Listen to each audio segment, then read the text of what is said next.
चलिए आगे करते हैं।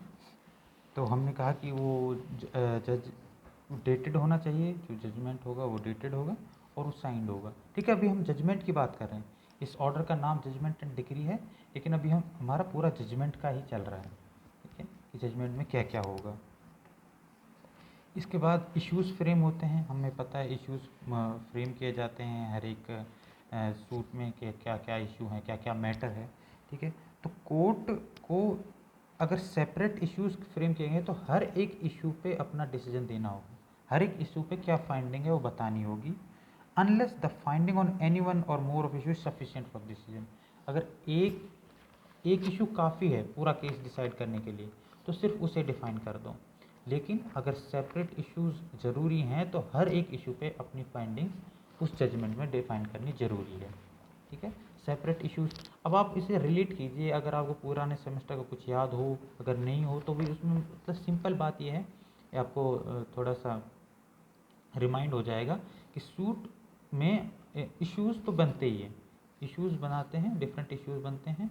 ठीक है, प्लेंटिफ इश्यूज़ बना के देता है, भाई मेरे ये इशू हैं। उन इश्यूज़ पे डिफेंडेंट जवाब देता है कि इस इशू का जवाब ये है, इस इशू का जवाब ये है। ठीक है, तो कोर्ट पर इशू उठाता है और पर इशू पे अपनी फाइंडिंग देता है। अनलेस एक ही इशू पूरा डिसीजन डिफाइन करने काफ़ी है, एक इशू काफ़ी है तो उसी को बता देगा। और अगर सब पे देना ज़रूरी है तो सबको प्रॉपर उन पे फाइंडिंग्स अपनी जजमेंट में देगा। ठीक है, इसके बाद अगर जजमेंट देने के बाद, एक इम्पॉर्टेंट प्रोविज़न है ये, जजमेंट देने के बाद इनको आप एज सच रूल वाइज याद करना बहुत ही मुश्किल है।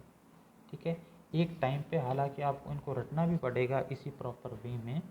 ठीक है, जब कंपटीशन तैयार करेंगे, लेकिन फ़िलहाल इन अ स्मॉल टाइम बीइंग इनको एज सच रूल वाइज याद करना है कि इस रूल में ये है, इस रूल में ये है, रूल 1, रूल 2, रूल 3 करके ऑर्डर में, क्योंकि बहुत सारे ऑर्डर्स हो जाते हैं और हम एग्जीक्यूशन करेंगे तो उसमें तो अराउंड 100 से भी अबव रूल्स हैं। तो उनको पर्टिकुलर रूल नंबर याद रखना ज़रूरी मेरे हिसाब से तो नहीं है।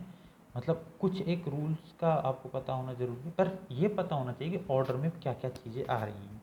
ठीक है, ओपन कोर्ट आ रहा है। ठीक है, रिटन जजमेंट में पॉइंट ऑफ डिटर्मिनेशन होना चाहिए, डेटेड एंड साइंड होगा, है ना।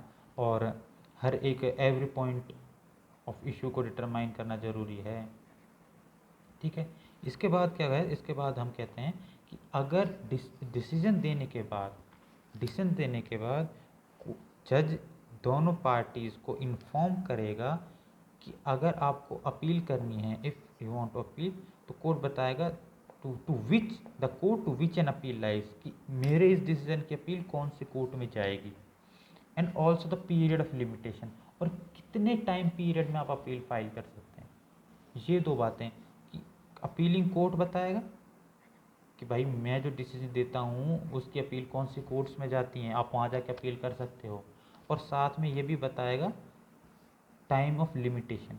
लिमिटेशन क्या होता है, लिमिटेशन पीरियड होता है, ठीक है, जिसके अंदर अंदर सारा केस करना पड़ता है। ठीक है, हर एक केस का लिमिटेशन पीरियड होता है, हर एक अपील का लिमिटेशन पीरियड होता है। तो ये वो भी बताएगा कि इस अपील का लिमिटेशन पीरियड क्या होगा जिसमें आप अपील कर सकते हो, इसमें कितने पीरियड में, 60 days, 90 days, what ever, 3 years, जो भी है उसमें कर सकते हैं। ठीक है, इसके बाद अगर एक इसमें कहता है, जो यही मैंने आपको 4 पॉइंट्स बताए थे सबसे पहले, है ना, कि इसके एसेंशियल एलिमेंट्स क्या क्या हैं। सेम कहता है यहाँ पे कि जजमेंट्स में कोर्ट में 4 चीज़ें होनी ज़रूरी हैं: concise statement, point of determination, decision और रीजनिंग ऑफ डिसीजन। 4 चीज़ें हैं, है ना, 4 चीज़ें हैं ये एक कोर्ट के डिसीजन में होना चाहिए। लेकिन एक स्मॉल कॉज कोर्ट अगर जजमेंट देती है, ठीक है, बिल्कुल छोटे मोटे मामलों वाली जो कोर्ट होती है उनको डिसीजन देती है, तो ये 4 चीज़ें करने की ज़रूरत नहीं है। ठीक है, सिर्फ पॉइंट ऑफ डिटर्मिनेशन, है ना, और डिसीजन, बीच के 2 पॉइंट है, जो 4 पॉइंट्स बताए मैंने। कॉज मतलब एक तो concise statement of the case, इसके बाद पॉइंट ऑफ डिटर्मिनेशन, इसके बाद डिसीजन ऑफ कोर्ट, उसके बाद रीजनिंग ऑफ सच कोर्ट। ठीक है, तो तो स्मॉल कॉजेस कोर्ट में ये चारों पॉइंट्स लिखने की ज़रूरत नहीं है, चारों पॉइंट्स बताने की ज़रूरत नहीं है, बस आप पॉइंट ऑफ डिटर्मिनेशन बता दो और जजमेंट बता दो, ठीक है। ये नेक्स्ट पॉइंट कहता है इम्पॉर्टेंट ये नहीं है, लेकिन इसके अलावा जो हम करते आ रहे हैं वो सब इम्पॉर्टेंट है, उसको आपको एक पर्टिकुलर वे में याद करने की ज़रूरत है। आप बेरेक्ट पढ़ोगे सब है, मैं आपको बस बता रहा हूँ कि उस पॉइंट में क्या है, ठीक है। इसके बाद यहाँ तक तो हमारे आ रहे थे जजमेंट, ठीक है, ये तो पूरी जजमेंट की बात हो गई, ठीक है। अब हम आते हैं कि डिक्री, डिक्री के बारे में यहाँ क्या लिखा गया है। ये कहता है कि जैसे ही जजमेंट आए उसके बाद जितनी जल्दी हो सके every endeavour is to meet to ensure that a decree is drawn up as expeditiously as possible. जितनी जल्दी हो सके उतनी जल्दी डिक्री ड्रॉ की जाए जजमेंट के बाद, ठीक है। In any case with in 15 days, इसमें 15 डेज टाइम दिया हुआ है कि 15 दिन में डिक्री ड्रॉ करो। इन 15 days decree should be drawn, drawn मतलब निकाली जाए, डिक्री पास की जाए, ठीक है। जजमेंट के 15 डेज में तो क्या बात हुई, केस कंक्लूजन के 30 दिन में तो जजमेंट दो और जजमेंट के 15 डेज में डिक्री दो, ठीक है। ये यहाँ पे क्लियर हो रहा है। इसके बाद कहते हैं कि अगर अपील फाइल करनी है, ठीक है, कोई पार्टी सेटिस्फाई नहीं है कोर्ट के डिसीजन तो वो अपील करने जाएगी। अपील का मतलब तो आप समझते हैं, हायर कोर्ट में अपील लेके जाना। तो अगर अपील फाइल करनी है तो बिना डिक्री की कॉपी, अब क्योंकि डिक्री में तो 15 दिन लग रहे हैं ना आने में, 15 डेज तो मतलब मैक्सिमम लग रहे हैं, हो सकता है वो जल्दी भी दे दे, लेकिन हम मान के चलें कि 15 दिन लगने वाले हैं और हमको अपील फाइल करनी है, तो अपील फाइल हम कर देंगे, है ना। हाँ, तो उसके बाद 15 डेज में डिक्री ड्रॉ करनी पड़ेगी। अब इसमें क्या कहता है कि जैसे मान लीजिए जब अपील फाइल करनी है और डिक्री अभी तक आई नहीं है, ठीक है, तो क्या करेंगे, जजमेंट की कॉपी लेंगे। ये एक इम्पॉर्टेंट बात है कि court free of cost, free of cost दोनों पार्टीज़ को copy of judgement plus copy of decree provide कराएगी। जैसे प्रोनाउंस होंगी, जैसे डिक्री ड्रॉ होगी, उनकी एक एक कॉपी बोथ पार्टीज़ या एक से दो से ज़्यादा पार्टीज़ हैं तो सारी पार्टीज़ को copies free of cost provide कराई जाएंगी। ये भी इसमें आता है प्रोविज़न, ठीक है। फिर अपील कैसे होगी, डिक्री आई नहीं है तो तब अपील कैसे होगी, तो जजमेंट की कॉपी लेंगे और उस कॉपी पे जो है फाइल एप्लीकेशन अपील के एप्लीकेशन फाइल कर सकते हैं, ठीक है।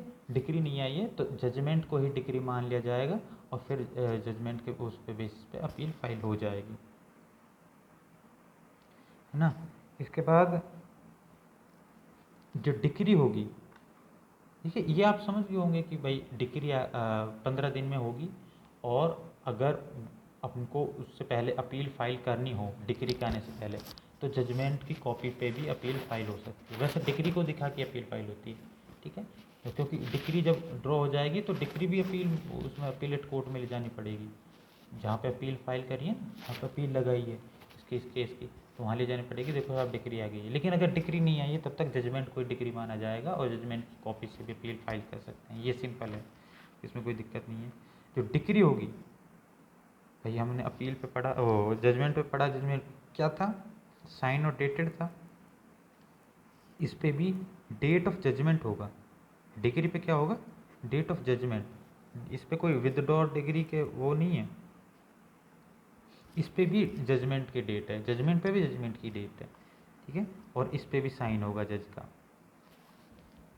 कोई दिक्कत इसमें, इसकी इस बात में तो कोई दिक्कत होनी नहीं चाहिए। फिर एक मेरा एक इम्पॉर्टेंट क्वेश्चन आपसे ये है कि मान लीजिए एक जज ने डिसीजन दे दिया, ठीक है, डिसाइड कर दिया, उसने पूरा मैटर्स देख लिया और उसने जो है जजमेंट पे साइन कर दिया था। उसके बाद उसका ट्रांसफ़र हो गया या वो मर गया, कुछ भी हो गया, दूसरा जज आया, तो क्या वो डिक्री पे साइन कर सकता है? करेगा, वही करेगा, और कौन करेगा, हम थोड़ी ना करेंगे। तो क्या होगा, अगर अ जज has vacated his office before pronouncing the judgement, यानी कि पूरा केस उसने सुना है, ठीक है, मैं तो अभी डिग्री का ही क्वेश्चन पूछा, जजमेंट के केस में भी उसने पूरा केस सुना, ठीक है, पूरा कंक्लूजन दिया उसने। उसने कहा कि ठीक है 15 दिन बाद मैं जजमेंट अनाउंस करूंगा, 15 दिन में वो बेचारा उड़क गया, ठीक है, उसका मर गया मतलब वो, ठीक है, लेकिन जजमेंट पर साइन नहीं किया। तो जो दूसरा जज आएगा वो उस कंक्लूजन के बेसिस पे साइन कर सकता है, ठीक है, जजमेंट पे साइन कर देगा। और इसके बाद क्या होगा, उस अगर मान लो जजमेंट प्रोनाउंस करके मर गया, ये जजमेंट प्रोनाउंस करके उसका ट्रांसफर हो गया विदाउट साइनिंग अ डिक्री, तो decree is be drawn up, decree drawn up होगी according to the judgment, judgment के according to decree drawn up होगी, और सेम में be signed by the successor, और जो उसका सक्सेसर आएगा, जो भी दूसरा जज आएगा उसकी जगह पे उसके साइन होंगे, ठीक है। इसमें कोई समझने की बात ही नहीं है भाई, वो आदमी नहीं है तो अगला जो आएगा वो साइन करेगा, simple is that, successor sign करेगा, ठीक है। सर्टिफाइड कॉपी ऑफ जजमेंट और decree must be furnish to the parties applying to the court, ठीक है, कोर्ट जो है उनको सर्टिफाइड कॉपीज देगा जजमेंट और डिक्री की। तो ये सब प्रोविजंस जो थे ये थे जनरल प्रोविजंस जजमेंट और डिक्री के बारे में, जजमेंट और डिक्री के जनरल प्रोविजंस क्या क्या होंगे वो सब के बारे में ये चीज़ें थी। अब कुछ स्पेसिफिक चीज़ें हैं कि डिक्री में क्या क्या होना चाहिए, कंटेंट ऑफ डिक्री की बात करें तो, ठीक है, ये यहाँ से चलता है कंटेंट ऑफ डिक्री, ये इसी ऑर्डर में है, ऑर्डर 20 में, जिसमें चलता है कि डिक्री का कंटेंट क्या क्या होगा in different cases, in different cases, ठीक है। तो बाकी तो हमने पढ़ ही लिया, डिक्री में पूरा राइट्स बताते हैं, तो कैसे कैसे और डिस्क्रिप्शन क्या क्या होता है। मान लीजिए सूट का जो सब्जेक्ट मैटर था वो इमूवेबल प्रॉपर्टी थी, ये सब डिक्री में है, ठीक है। तो अब कंटेंट कर रहे हैं तो इसमें हम पॉइंट 1 मान के चल सकते हैं कि मान लीजिए सब्जेक्ट मैटर जो है सूट का वो इमूवेबल प्रॉपर्टी है, ठीक है।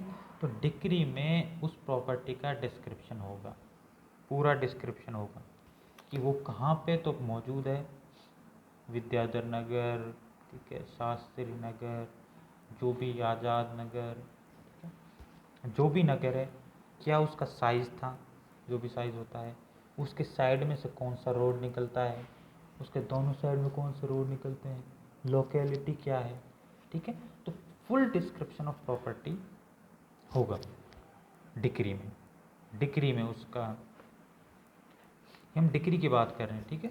तो डिक्री में full description of immovable property होगा, अगर सब्जेक्ट मैटर इमूवेबल, उस प्रॉपर्टी पे डिस्प्यूट है तो उस प्रॉपर्टी का डिस्क्रिप्शन होगा, तभी तो एनफोर्स कराने जाएंगे तो पता होगा ना कि कौन सी प्रॉपर्टी पे एनफोर्स कराना है ना, सिंपल एज दैट। डिस्क्रिप्शन क्यों होना चाहिए, टू आइडेंटिफाई द सेम, ठीक है, उसको आइडेंटिफाई करने के लिए। अगर डिक्री मूवेबल प्रॉपर्टी से related, subject matter movable property है, तो it must also state the amount of money to be paid and as an alternative. तो डिक्री में क्या होगा कि अगर वो मूवेबल प्रॉपर्टी ना प्रोवाइड करा सकें तो कितना रुपया प्रोवाइड करा दें, ठीक है, उसकी, जैसे कि एक फ़ोन है, फ़ोन का जो है डिस्प्यूट था दो पार्टीज के बीच में, अब मान लीजिए फ़ोन टूट गया या उसने फ़ोन बेच दिया था कि अब वह फ़ोन वो रिकवरेबल नहीं है, ठीक है, मूवेबल प्रॉपर्टी है।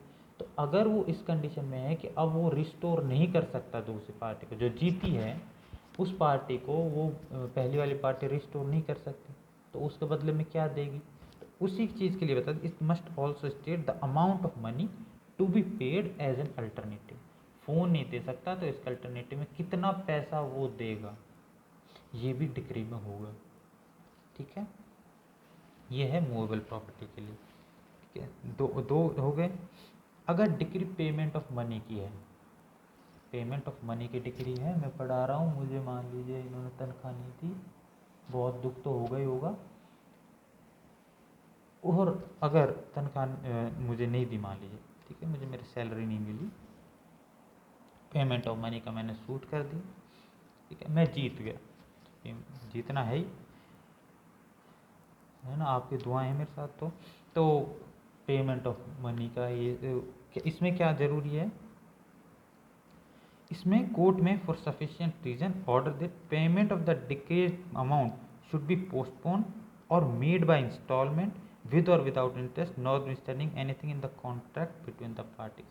तो कोर्ट बता सकती है, कोर्ट उसमें डिक्री में ये भी लिख सकती है कि ये जो पेमेंट है इसको पोस्टपोन कर दे, और आपकी यूनिवर्सिटी चाहे तो मुझे मेरी तनख्वाह इंस्टॉलमेंट्स में दे दे, 5,000 5,000 5,000 करके, 2,000 3,000 3,000 करके, ठीक है।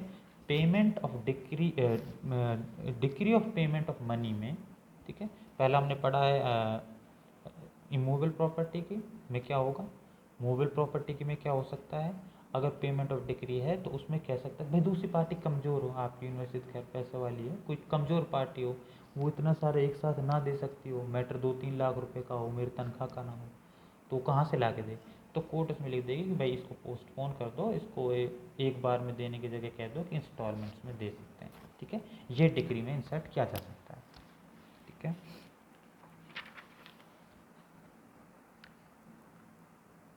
इसके बाद अगर if a suit is for receiving of possession of immovable property, अगर इमूवेबल प्रॉपर्टी का पोजेशन लेने का डिक्री है, ठीक है, एक पार्टी जीती है और अब उसको पोजेशन देना है इमूवेबल प्रॉपर्टी का, immovable property and for rent और मेसन प्रॉफिट, ये दो होते हैं। रेंट तो किराया आप समझते ही हैं, ठीक है, जैसे कि मेरी प्रॉपर्टी थी तो मुझे बेदखल कर दिया एक आदमी ने, फिर भगा दिया, अब वो वहाँ पे रह रहा था, है ना, और नेक्स्ट वीडियो में डिस्कस करेंगे।